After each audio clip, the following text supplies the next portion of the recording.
জয় ঠাকুর। শ্রী শ্রী রামকৃষ্ণ পুঁথি প্রথম খণ্ড থেকে আমাদের পাঠ চলছে। আজ আমরা পাঠ করব পৃষ্ঠা সংখ্যা 14 এর অর্ধেক থেকে 15 এর কিছু অংশ। এখন আমাদের পাঠ চলছে গোচারণ এই অধ্যায় থেকে। গত দিনের পাঠে আমরা দেখেছি বালক গদাই পিত্রালয়ে বড় হচ্ছেন, বাবা মা নানান সময় বালক ভোজন করাতেন বাড়িতে।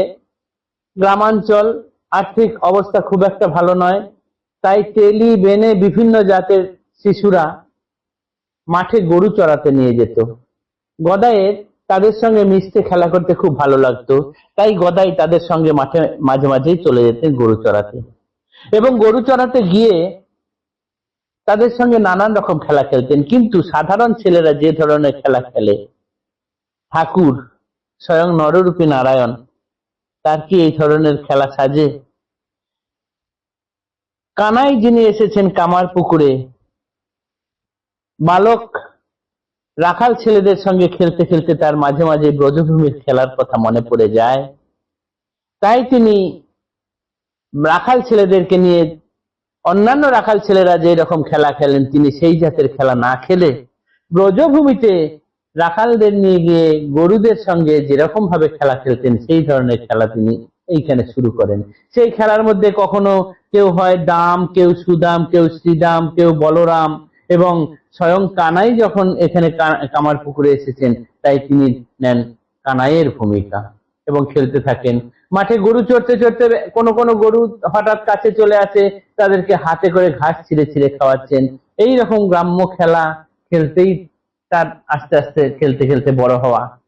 এই অবধি আমরা গত দিনের পাঠে দেখেছি। আজ দেখব সেই পাঠে তার পরের অংশ পাঠ করতে গিয়ে দেখব রাখাল ছেলেদের সামনে এই ব্রজভূমির খেলা খেলতে খেলতে আমাদের স্বয়ং কানাই ব্রজভূমির কানাইয়ে পরিণত হয়ে যান, ভাব সমাধিতে লীন হয়ে যান। কিন্তু সাধারণ রাখালেরা, শিশুরা, তারাও অল্প বয়স্ক, তারা তো সেসব কিছু বোঝে না, তাই ভাবে তারা যে ঠাকুরকে বোধহয় ভূতে পেয়েছে, আর ভূতে পেলে কি করতে হয়? রাম রাম করতে হয়। তাই তারা তখন ঠাকুরের কানে রাম রাম করতেন। এইরকমই ঘটনা একটি আজকে আমরা পাঠ করছি গোচারণ অধ্যায় থেকে। পুথিকার বলছেন ঠাকুরের বাল্যলীলা প্রসঙ্গে, বড়ই মধুর এই বাল্যলীলা গান, গাইতে শুনিতে করে মাতোয়ারা প্রাণ। শুনো মনে এক মনে কহি পরে পরে, শুনেছি হইল যেমন কামার পুকুরে। কামার পুকুরে বালক গদাইয়ের সারা জীবনে ছোটবেলায় কি কি ঘটনা ঘটেছিল সেইগুলো পুথিকার নানান অংশ এইরকম ভাবে টুকরো টুকরো বর্ণনা দিচ্ছেন। তার মধ্যে আজকের একটি, পাড়া গেয়ে রাখালের এই রীতি চলে, ছাড়ি গরু লয় মুড়ি আঁচলে আঁচলে, গ্রাম থেকে মাঠে কিংবা বনে লয়ে যায়, একত্রে রাখাল গণে জল পান খায়। সবার বাড়ি থেকে গরুগুলি ছেড়ে দিল, সেখান থেকে হঠাৎ করে নিয়ে গেল মাঠে। এবার কখনো মাঠে, কখনো বনে, জঙ্গলে তাদের ঘাস খাওয়ার জন্য তারা এক জায়গা থেকে আরেক জায়গায় যেতে থাকে। এবং এই যে গরুগুলো যাচ্ছে, গরুগুলো তাদের আপনার মনে ঘাস খেতে খেতে চলে যায়, কিন্তু যারা রাখাল তারা কিন্তু তা একসঙ্গে চলে আসে এবং সব রাখাল একসাথে হয়ে তাদের মধ্যে একটা আনন্দের বন্যা বয়ে যাওয়ার মতো খেলা, জলপান করা অর্থাৎ টিফিন খাওয়া, এইসব গুলো হতে থাকে। গ্রাম থেকে মাঠে কিবা বনে লয়ে যায়, একত্রে রাখাল গণে জলপান খায়, আনন্দের ওর যত না যায় বা খানি, খেতে খেতে নাচে কত, করে কত ধ্বনি। এগুলো গ্রামাঞ্চলে এখনো পর্যন্ত দেখতে পাওয়া যায়। একদিন খায় মুড়ি যতেকরা খালে, গদাই লইয়া সঙ্গে কোন বৃক্ষ মূলে, পরস্পর জলপান কারাকারি করে, তাহা দেখি গদাইয়ের ব্রজ ভাব স্ফুরে। এইবার সব রাখালেরা তাদের গামছায় করে বেঁধে বা টোকায় করে বা বিভিন্ন জায়গায় করে যা যা নিয়ে এসেছিল, মুড়ি, গুড়, মুরকি ইত্যাদি, সেইগুলো তখন একসাথে করে নিয়ে গিয়ে কোন একদিন এরকম এক বৃক্ষের তলায়, গাছের তলায় বসে সবাই মিলে ওই রকম জল খাবার খাচ্ছেন।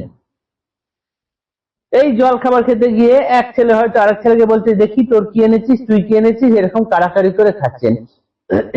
ঠাকুর স্বয়ং ব্রজের কানাই এইটি দেখে তার সেইখানকার কথা মনে পড়ে গেছে। তিনি দেখে তার মনে সেই ব্রজের ভাব স্ফুরণ ঘটেছে। পরস্পর জলপান কাড়াকাড়ি করে, তাহা দেখি গদায়ের ব্রজ ভাব স্ফুরে, একেবারে ভব সিন্ধু উথলি উঠিল, ভাবাবেশে বাহ্য জ্ঞান এবে ছেড়ে গেল। এতই তিনি সেটি দেখে সেই তখনকার দিনে ফিরে গেলেন। তিনি আর এখানে নেই, তিনি ব্রজধামে চলে গেছেন, তার বাহ্য জ্ঞান হারা হয়ে গেছে, ভাব সমাধিতে লীন হলেন। দেখিয়া রাখাল বৃন্দ চিন্তাকুল মন, গদাই গদাই বলি ডাকে ঘন ঘন, সবে অতি শিশুমতি কিছুই না জানে, বুদ্ধি শূন্য দেখে অন্যের চেয়ে চারি পানে। সবে অতি শিশুমতি কিছুই না জানে, বুদ্ধি শূন্য দেখে অন্যের চেয়ে চারি পানে। একে অপরের দিকে চাইছে, প্রত্যেকেই তো বালক, কি করবে কেউ কিছু ভেবে উঠতে পারছে না। কেহ বা আনিয়া জল কাপড় ভিজায়ে, সজল বসনে দেয় বদন মুছায়ে। কেউ একটু জল এনে কাপড়ে করে ভিজিয়ে জল এনে সেইটা ঠাকুরের মুখ মুছিয়ে দিচ্ছে, কিন্তু সজল সজল বসনে সেই জলে ভেজা কাপড়টি দিয়ে ঠাকুরের মুখ মুছিয়ে দিচ্ছেন। এবং মাঝে মাঝে গদা ধরে ভূতে ধরে জানে, সেই হেতু রাম নাম বলে যত জনে। আমরা দেখেছি এর আগে ঠাকুরের বাড়িতেও তিনি যখন এরকম বাহ্যজ্ঞান শূন্য হয়ে গেছেন, সকলে ভাবতো যে ওই নিম গাছটাতে যে ব্রহ্মদত্তি আছে সেটি বোধহয় ঠাকুরকে পেয়েছে। তারপর সেই রকম ঝাড়ফুঁক ইত্যাদি করে পাড়া গিয়ে যেরকম রীতি সেরকম ভাবে করতেন, ততক্ষণে ঠাকুরের জ্ঞান ফিরে আসতো, ভাব সমাধি থেকে নিচে নেমে আসতো তার মন। ফলে সবাই ভাবতো এতক্ষণে ভূত ছেড়ে গেছে। বালক রাখালরাও সেইটি জানেন, যার ফলে তারা ভাবতো ঠাকুরকে মাঝে মাঝে ভূতে ধরে, তাই তারা কানের কাছে এসে রাম রাম রাম রাম করে রাম নাম করছেন। মাঝে মাঝে গদা ধরে ভূতে ধরে জানে, সেই হেতু রাম নাম বলে যত জনে। কিছু পরে চাহিলেন চক্ষু দুটি মেলে, পরাণ পাইল দেখি রাখাল সকলে। এইরকম ভাবে ঠাকুরের কানের কাছে রাম রাম রাম রাম নাম করতে করতে ঠাকুর কিছুক্ষণ পরে চোখ দুটো মেলে তাকালেন। এই তাকানো দেখে সবাই যেন প্রাণ ফিরে পেলেন, সব রাখালরা। চোখে জল অবিরল মুখে কথা নাই, সবে কহে কেন হেন হইল গদাই। সবাই তখন জিজ্ঞাসা করছেন তা যে গদায়ের এরকম হলো কেন, কিন্তু গদায়ের চোখে জল, অবিরল চোখের জল পড়ে যাচ্ছে এবং মুখে কথা নাই, কেননা তিনি তো ব্রজভূমিতে খেলা করছিলেন, সেই কথা মনে পড়ে তার চোখে জল চলে আসছে। হাত দুটি ঘন ঘন কেঁপে কেন কেঁপে ওঠে, দেখে আমাদের বুদ্ধি নাহি রহে ঘটে, গরু চড়াইতে আর আনিব না তোরে, একাকি থাকিও তুমি আপনার ঘরে। তার হাত দুটো মাঝে মাঝে কেঁপে উঠছে, আর এইসব দেখে আমরা কি করব, আমাদের ঘটে তত বুদ্ধি ঘটে উঠছে না। হে গদাই, তোমার যদি এরকম অবস্থা হয় তুমি বাড়িতে থাকো বাবা, তোমাকে আমরা আর সঙ্গে আনবো না। গরু চড়াইতে আর আনিব না তোরে, একাকি থাকিও তুমি আপনার ঘরে। বালক শিশুরা তাদের বালক সুলভ মনোভাব দিয়ে বুঝেছেন, এই তোমাকে মাঝে মাঝে ভূতে পাবে আর আমাদের এত মুশকিল সহ্য করতে হবে, আমরা ভয় পেয়ে যাচ্ছি, আমাদের ঘটে অত বুদ্ধি নেই, তোমার কখন কি হয় বাবা, তোমাকে আমরা আর গরু চড়াতে আনবো না, তুমি নিজের ঘরে নিজে থেকো। আজকে এই সুন্দর ঘটনাটি আমরা পাঠ করলাম, পরের দিন আরো অংশ পাঠ করব। আজকের মতো এইটুকুই থাক। জয় ঠাকুর, নমস্কার, ধন্যবাদ।